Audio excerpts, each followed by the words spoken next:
Indore high court ने शहर के सुपर स्पेशलिस्ट अस्पताल में नर्सिंग स्टाफ के 306 पदों पर भर्ती के लिए 2021 को जारी विज्ञापन हाईकोर्ट ने निरस्त कर दिया है। साथ ही अस्पताल में स्टाफ नर्स के पद पर अब तक हो चुकी 100 से ज्यादा नियुक्तियां भी शून्य हो गई। अस्पताल को स्टाफ नर्स के पद पर भर्ती के लिए दोबारा विज्ञापन जारी करना होगा। दरअसल कोरोना काल में बनकर तैयार हुए शहर के शासकीय सुपर स्पेशलिस्ट अस्पताल में स्टाफ नर्स के 300 और सिस्टर ट्यूटर के 6 पदों के लिए शासन ने एक विज्ञापन जारी किया था। इसमें सभी 306 पद सिर्फ महिलाओं के लिए आरक्षित थे, जिससे लेकर पुरुष प्रत्याशियों ने इस निर्णय को हाई कोर्ट में चुनौती देते हुए एडवोकेट निमेश पाठक के माध्यम से याचिका दायर की थी। याचिका में कहा गया था कि यह समानता के अधिकार का उल्लंघन है। कोर्ट ने मामले में अंतिम बहस सुनने के बाद फैसला सुरक्षित रख लिया था। इस मामले में हाई कोर्ट ने 21 जून 2021 को जारी विज्ञापन को निरस्त कर दिया है। अब सुपर स्पेशलिस्ट अस्पताल में इन सभी 306 पदों पर भर्ती के लिए दोबारा विज्ञापन जारी करना होगा। याचिका की सुनवाई में हाई कोर्ट ने भर्ती पर पूरी तरह से रोक लगा दी थी, लेकिन वर्ष 2021 में कोरोना काल में शासन ने एक आवेदन कोर्ट में प्रस्तुत किया था।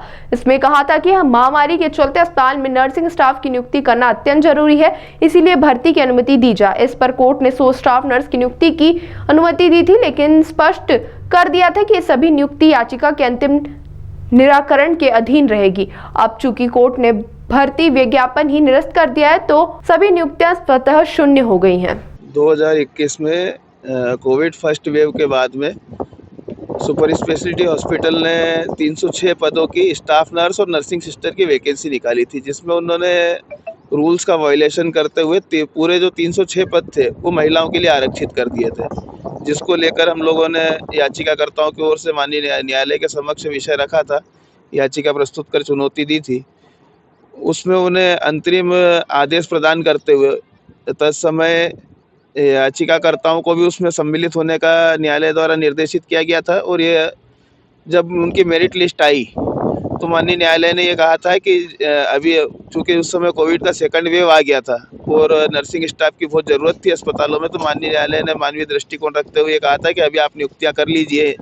103 पदों की उन्होंने स्वीकृति मांगी थी 603 में से, तो उन्होंने कहा था कि आप नियुक्तियां कर लीजिए, पर ये जो नियुक्तियाँ होंगी ये माननीय न्यायालय की इस याचिका के अंतिम आदेश के अधीन होगी। अब क्या फैसला दिया है कोर्ट ने? माननीय उच्च न्यायालय द्वारा कल जो आदेश पारित किया गया है उसमें एक पूर्व का माननीय न्यायालय का उच्चतम न्यायालय का निर्णय है, उसको दृष्टि में रखते हुए कि 30% से अधिक महिला आरक्षण नहीं दिया जा सकता है। 100% महिला आरक्षण रख के आप नियुक्तियां नहीं कर सकते। इसलिए अब ये पूरी जो इनकी मेरिट लिस्ट है वो रिवाइज होगी, रिजर्वेशन का जो रोस्टर है वो रिवाइज होगा और नए सिरे से इस पूरी भर्ती प्रक्रिया को आगे बढ़ाना होगा। जो 100 नियुक्तियां की गई थी उनको शून्य कर दिया गया, ऐसा ही बताया जा रहा है।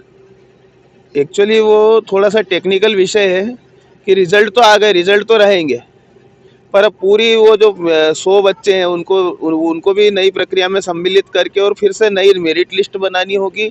नए सिरे से उसमें सारा SC ST OBC EWS का आरक्षण करना होगा और नए सिरे से वो पद विभाजित होंगे और उसी के आधार पर नियुक्तियां की जाएगी। अपना परिचय। निमेश पाठक, हाईकोर्ट एडवोकेट, इंदौर।